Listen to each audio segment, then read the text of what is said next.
My name is John Pettit. Welcome to a brief presentation on employability. Before we start, I just wanted to inform you that I'm a qualified PE teacher and taught up to head of department level, and also manage PE in school sport in the London Borough of Croydon, which involved 21 secondary schools and over 100 primary schools. And I've interviewed and appointed hundreds of PE teachers in my role for PE recruitment in the last 10 years. Firstly, I want to cover, where do I look for jobs? Recruitment nowadays is almost exclusively done online. Even the most popular of publications, such as the Times Educational Supplement, has transferred much of its business to online recently. There's no longer a clamour on a Friday in the staff room to retrieve the paper to see what new jobs are there, when we can set up job alerts or visit that site or other online sites to see what new jobs are available through our phone or laptop or tablet. Here's a selection of websites and portals where you can see the latest jobs. Again, TES is mentioned, as well as Jobs in Education and eTeach, popular online websites where the latest jobs will appear, and you can sign up for job alerts to ensure that the correct job for you is emailed into your inbox. In effect, automated processes do the job hunting for you. Local authority bulletins are often a school's first route to advertising a vacancy. Every local authority will have a vacancy bulletin, and on the council's website you should have access to this. Schools can advertise free of charge on these bulletins, and they will be the first port of call for schools before they go to the online recruitment websites above, like TES, Jobs in Education, etc.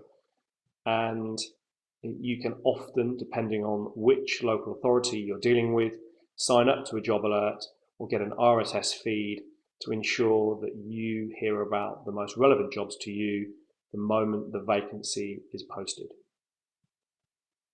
So one of our top tips is to get job alerts. It may take a few minutes to visit a website and to set up the locations you're interested in, and also the job roles you're interested in. But the moment that you have saved that search and a new vacancy is added to that particular website, the job will be emailed directly to you.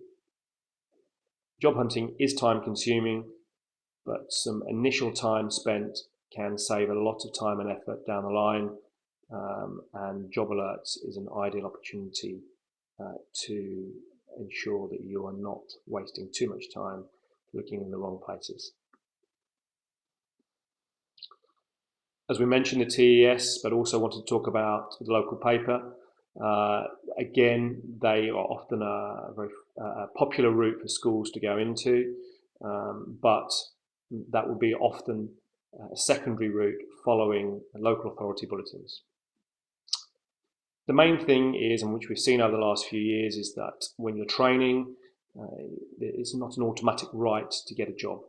Don't expect to fall into it, or don't expect a job to land on your lap.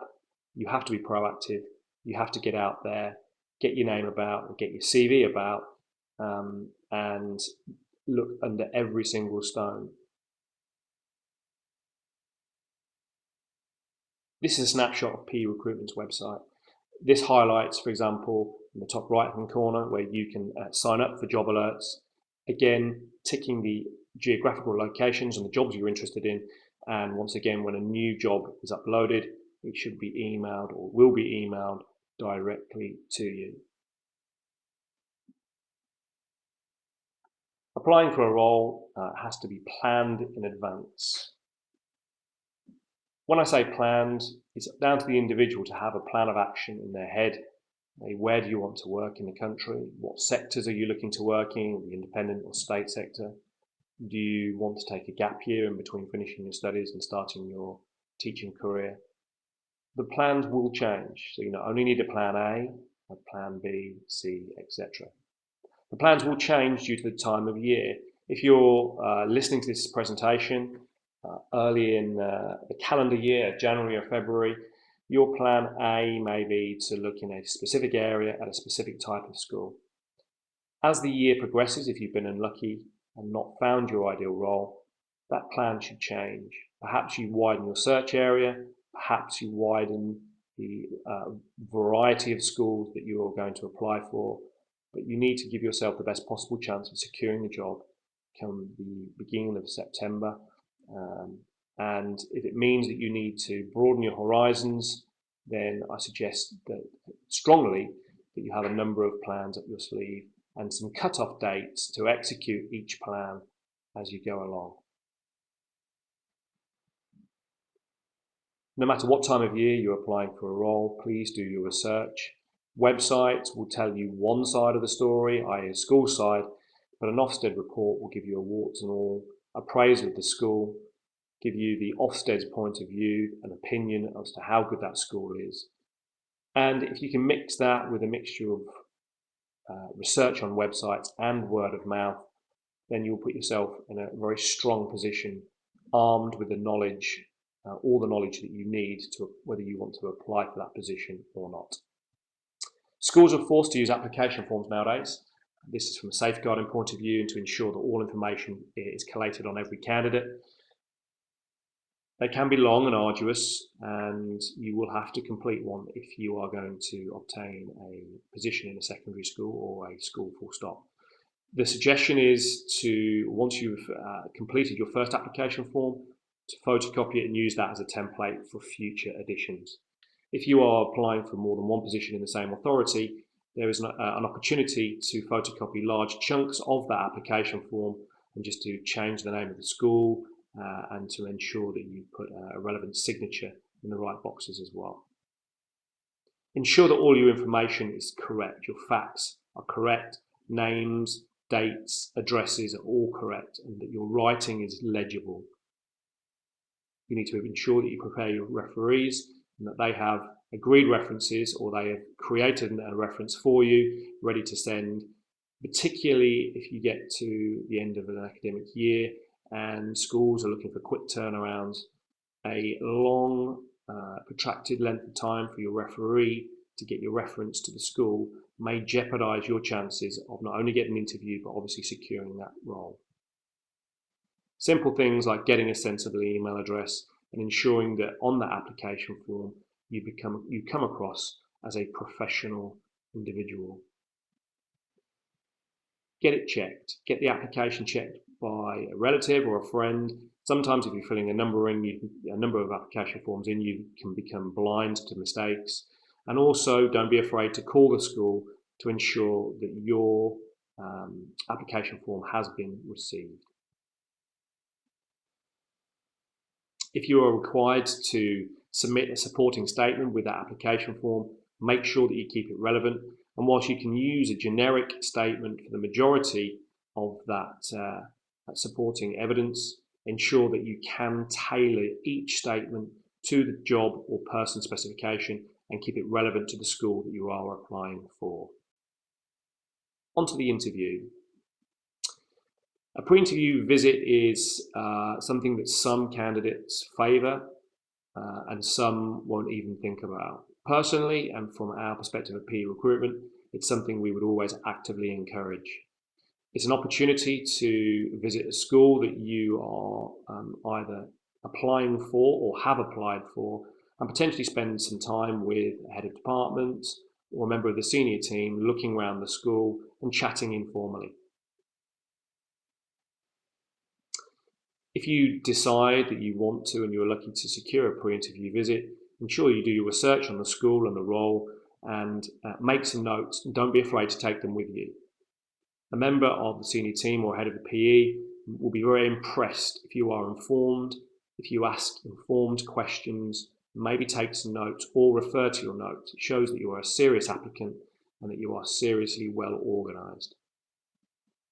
This is an informal time, and as we will look in a minute, it's very important to take full advantage of informal times. They are very important times in interview and often not thought about or completely underestimated.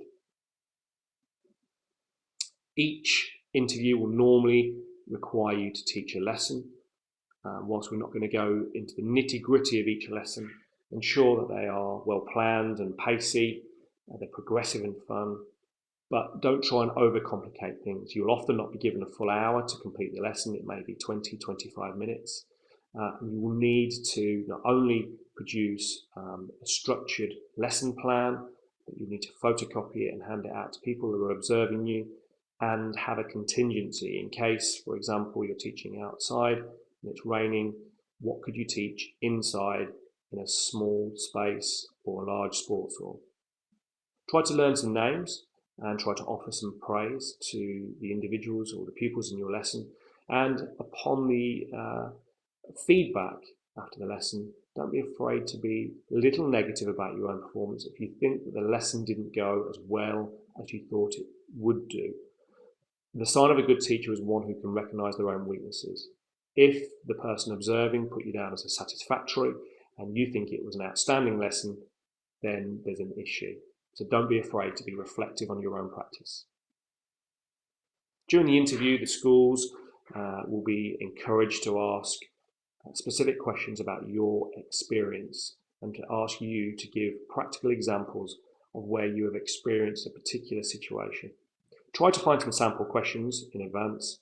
Don't be afraid to refer to the job specification or the person specification that you get in advance. And always take some notes in with you, and don't be afraid at the end of your interview to refer to those notes and ask any questions. Often when you're in an interview, it's obviously a nervous situation, and the moment that interview is at an end, the first thing you want to do is to get out of the interview room. If you refer to your minutes, your notes, then you will remember and be refreshed of the questions that you really want answering. Whether that's, will I be having a form to what's your CPD opportunities within the school. But once again, you will have the questions answered that you require, but also show that you are a professional and you are well organised. Be prepared to accept a job offer there and then. During a structured formal interview day, you will often be asked, are you still interested in this role? And if at the end of the day you have said yes, yes, yes, and you're still there and the job is offered to you, the assumption from the school is that you will say yes. Be prepared to be invited back into a head teacher's office and be offered the job there and then. Have a decision ready, but don't be afraid to turn the decision down if you don't think it's the right school for you. Make sure that you are sure that this is the right decision. As an NQT, you have certain qualities that you can bring to every school. Obviously, energy and freshness. You're fresh out of university, you've got lots and lots of ideas. Often you bring less baggage with you from other schools. And from a school's perspective, you are very financially efficient to employ. It's because you are on the bottom of the main teacher's pay scale. Not all NQTs will secure a role, however. So as we mentioned earlier about having a plan, our suggestion is that you have a contingency in case you don't secure your first role. Supply is a popular route. We, over the last few years, have dealt with numerous NQTs who've been unlucky or have decided not to go straight into their first role. They may have gone travelling for a short period of time and who go straight into supply vacancies the moment they return. You can do supply for a number of different agencies, obviously P Recruitment being one. We would put you into schools from anything from 1 day up to 1 year. You can chip into your NQT year on supply as long as the supply vacancy that you are covering is for at least a term. You have up to 5 years to complete your NQT year, and that can be done in 3 blocks of 1 term each, as well as 1 complete year. As a supply teacher, as an NQT, you would expect to receive a daily rate of around £95 to £100, but some will pay up to £120 depending on the school and the location of that vacancy.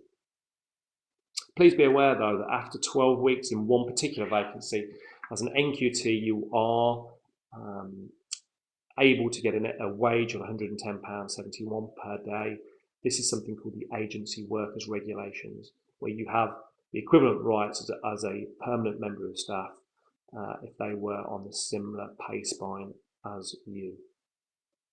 Some local authorities will have supply pools, so it's worth finding out and registering with a number of different providers, i.e. a number of different agencies, and if your local authority have a supply pool as well, they may be able to put you straight into a school.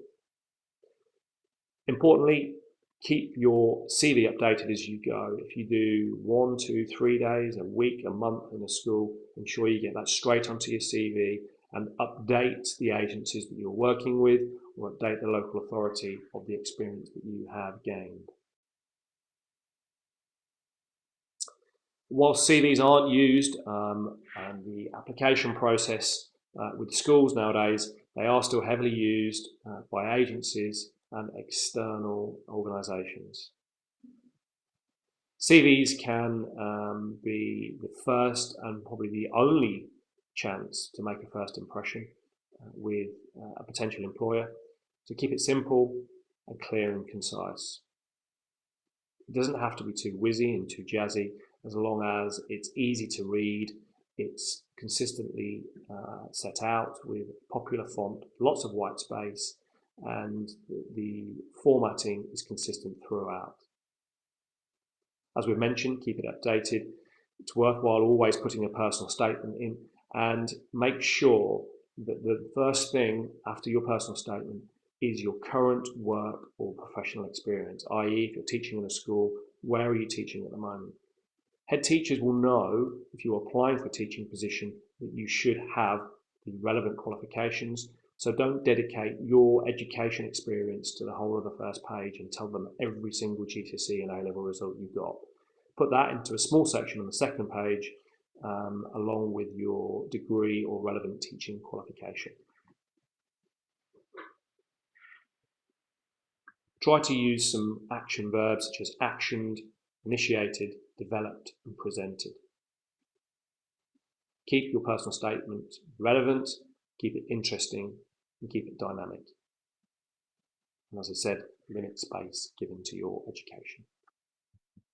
Thanks for listening today. If you have any questions, feel free to get in touch with me via email, jp@perecruitment.co.uk. Alternatively, or in addition, why not register your CV on our website, www.perecruitment.co.uk.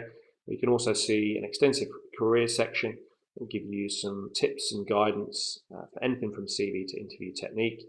But also it takes 2 minutes to sign up for job alerts, and as we mentioned earlier in our presentation, it's a time-effective way of ensuring that you know what vacancies are out there the moment they get registered. Until that time, happy job seeking and good luck with your future career.